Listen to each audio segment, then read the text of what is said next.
Hello YouTubers, you're watching Just Do It Yourself channel, and today we have 2020 Chevy Traverse, and I will show you what is the procedure to remove roof rails. And there is no easy one. So the roof rails are attached with 1, 2, 3, 4, and 5, 6 bolts, and those bolts go all the way through the roof into the interior. So to get this removed, you need to drop the entire ceiling in the car. So here is the dropped ceiling. Let's see if I can show you what I'm talking about. So first of all, you will need to remove this bracket too, because the one bolt is hidden behind this bracket. So it's not just dropping the ceiling, but also removing a few things here and there. So you can see those holes. And same on the back. So this bracket, it is attached like that, and you can see it's covering one of the holes over there. So you need to remove this bracket to remove the railing. I'll quickly show you how the roof is attached. So there are a few clips over here, over there. Same on the back side.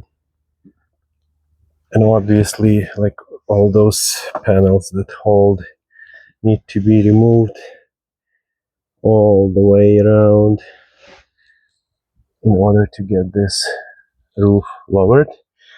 I was trying at one point to lower this side of the ceiling, and it did not work out, so I was struggling a lot, but at the end of the day had to drop it off all the way.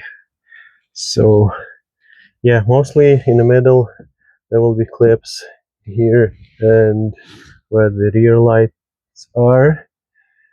Then obviously you need to drop all those handles all the way around, as well as you need to drop your visors, which isn't on too, as well as you can see the plastic that goes on top of the windshield.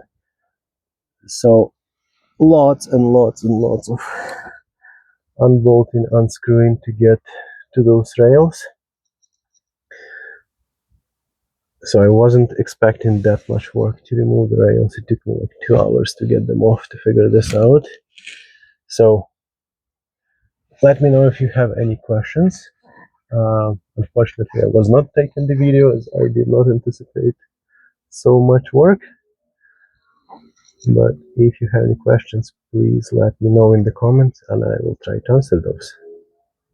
And here are the rails themselves, basically the seal rubber and two bolts and the two 10mm nuts on the inside.